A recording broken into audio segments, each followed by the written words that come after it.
गावाकडचे प्रेम अंतिम भाग. नमस्कार रसिक प्रेक्षकांनो. गावाकडील प्रेम या मालिकेच्या गेल्या 10व्या भागात आपण पाहिले की शिवा आणि रियाच्या नात्यात दोन्ही कुटुंबांकडून एक भयंकर वादळ उठते. रियाचे वडील तिचा मोबाईल हिरावून घेतात आणि तिचे गावी जाणे कायमचे बंद करतात. दुसरीकडे देशमुखांच्या वाड्यावरून जेव्हा शिवाच्या स्वाभिमानी वडिलांना या प्रेमाबद्दल समजते तेव्हा एका गरिबाच्या बापाचे काळजाचे तुकडे होतात. आपण गरिबांनी मोठी स्वप्न पाहू नयेत शिवा. वडिलांच्या या डोळ्यांतील अश्रूंनी शिवाच्या मनाला मोठी जखम होते आणि हे सुंदर नाते संपण्याच्या उंबरठ्यावर येऊन ठेपते.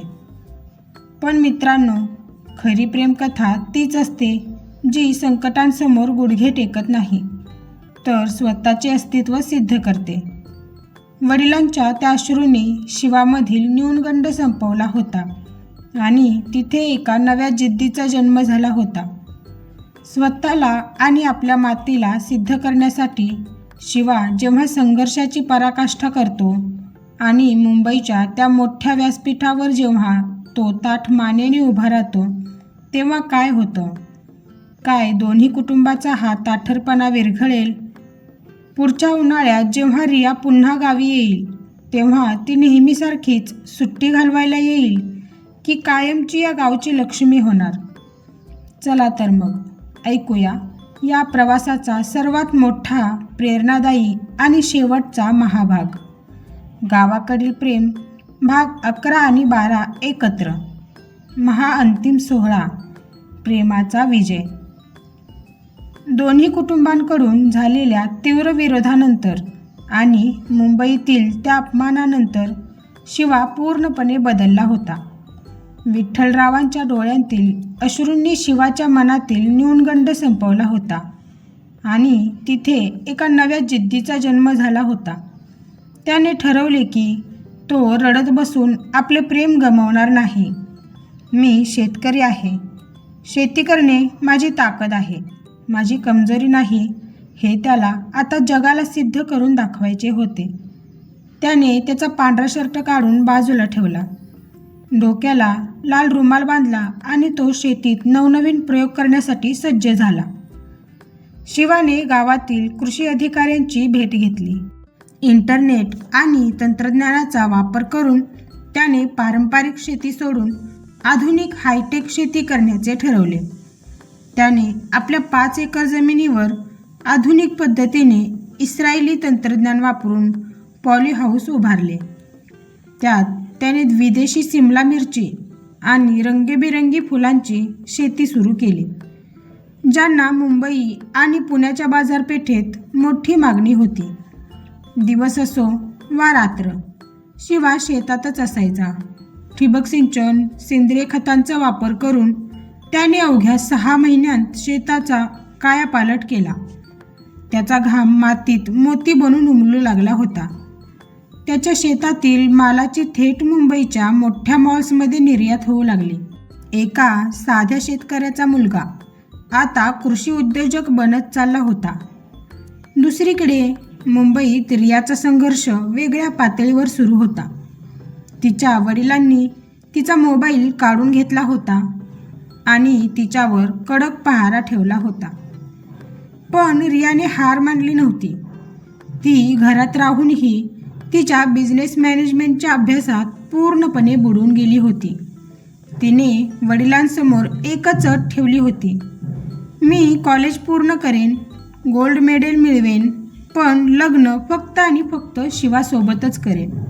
तुम्ही मला थांबवू शकता, पण माझे मन बदलू शकत नाही. तिच्या या अढळ विश्वासासमोर तिची आईही हळूहळू वितळू लागली होती. एका दिवशी रियाच्या कॉलेजमध्ये एका मोठ्या बिझनेस सेमिनारचे आयोजन करण्यात आले होते. या सेमिनारमध्ये महाराष्ट्रातील नवनवीन यशस्वी तरुण उद्योजकांना आमंत्रित केले. योगायोगाने रियाचे वडील संजीवराव हे या कार्यक्रमाचे मुख्य अतिथी होते. रियाही तिथे तिच्या मैत्रिणीसोबत बसली होती.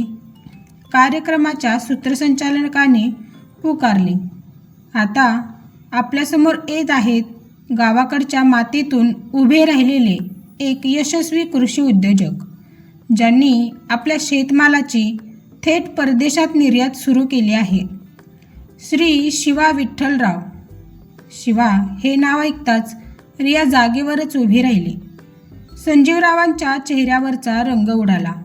स्टेजवर तोच शिवा उभा होता, पण आज त्याच्या अंगात फिक्कट रंगाचा फॉर्मल शर्ट, ब्लेझर आणि डोळ्यात एक अद्भुत आत्मविश्वास होता. तो इंग्रजी आणि मराठी दोन्ही भाषांमध्ये अतिशय प्रगल्भतेने आपल्या शेती व्यवसायाचे सादरीकरण करत होता. संपूर्ण हॉल टाळ्यांच्या कडकडाटाने गुंजून उठला.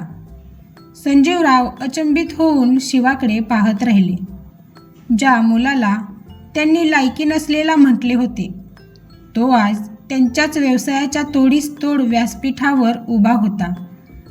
सेमिनार संपल्यावर शिवाने स्टेजवरून उतरून थेट संजीवरावांच्या दिशेने पावले टाकली. तो त्यांच्यासमोर गेला. त्याने वाकून संजीवरावांच्या पायाला स्पर्श केला आणि आदराने म्हणाला, देशमुख साहेब, मी आजही शेतकरीच आहे, पण आज माझ्याकडे रियाला सुखात ठेवण्याची ताकद आणि कर्तृत्व दोन्ही आहे. मी तुमच्या संपत्तीवर नाही, तर तुमच्या मुलीच्या विश्वासावर आणि माझ्या कष्टावर इथे पोहोचलो आहे. शिवाचे हे शब्द ऐकून संजीवरावांचा ताठरपणा आणि अहंकार पूर्णपणे गळून पडला. बाजूलाच उभी असलेली रिया डोळ्यात आनंदाश्रू घेऊन शिवाकडे पाहत होती. शिवा आणि रिया या दोघांनीही आपापल्या पातळीवर संघर्षाची पराकाष्ठा करून आपले प्रेम आणि स्वाभिमान दोन्ही जिंकले होते.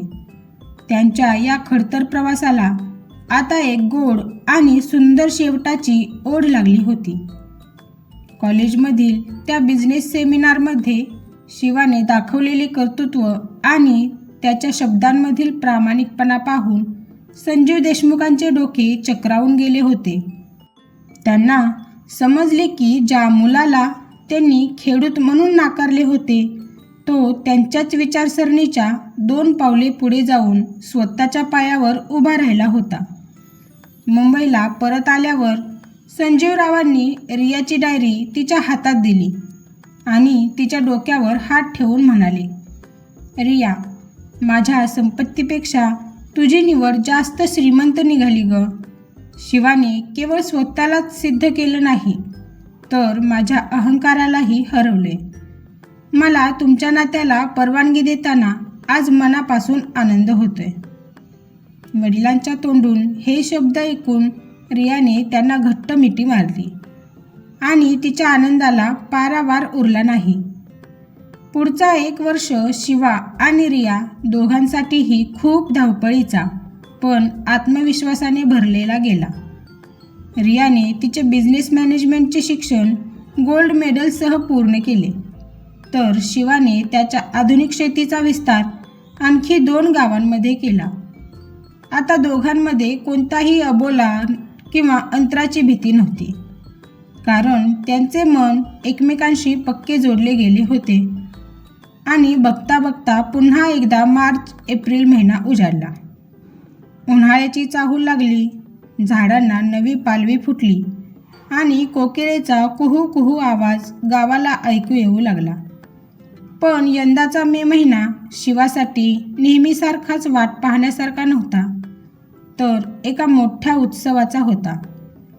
रिया यंदा गावी फक्त 1 महिन्याची सुट्टी घालवायला येणार नव्हती, तर ती कायमची शिवाची होऊन या गावाकडच्या कौलारू घराची लक्ष्मी बनण्यासाठी येत होती.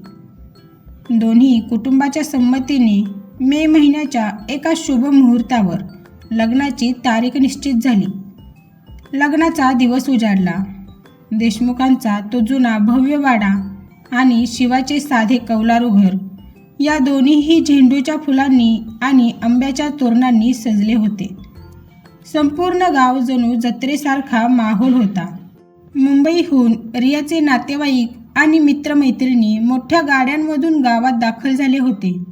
नीलही आला होता, पण आज त्याच्या चेहऱ्यावर उपहास नव्हता, तर शिवाबद्दलचा आदर होता. गावकऱ्यांनी मुंबईच्या पाहुण्यांचे स्वागत गावरान थाटात, तुतारी आणि ढोल ताशांच्या गजरात केले. लग्नाचा मंडप वाड्याच्या मोठ्या अंगणात त्याच कडुनिंबाच्या झाडाखाली टाकला होता, जिथे लहानपणी शिवा आणि रिया तासनतास खेळायचे. शिवा लग्नाच्या पितांबरात डोक्यावर बाशिंग बांधून बोहल्यावर उभा होता. त्याचा चेहरा सुखाच्या आणि समाधानाच्या तेजाने उजळून निघाला होता. तेवढ्यात सनई चौघड्यांचे सूर वाजले आणि मंगलाष्टके सुरू झाली. अंतरपाट धरला गेला. रिया मंडपात आली. तिने लाल रंगाची सुंदर पैठणी साडी नेसली होती. गळ्यात पारंपरिक दागिने घातले होते आणि सर्वात महत्त्वाचे म्हणजे तिच्या केसात आज सोन्याच्या फुलांसोबतच शिवाने स्वतःच्या हाताने बनवलेला तोच पांढऱ्या फुलांचा सुवासिक वेणा माळलेला होता. अंतरपाटाच्या पलीकडून शिवाने रियाकडे पाहिले आणि रियाने शिवाकडे. दोघांच्याही डोळ्यांतून आनंदाश्रू वाहू लागले.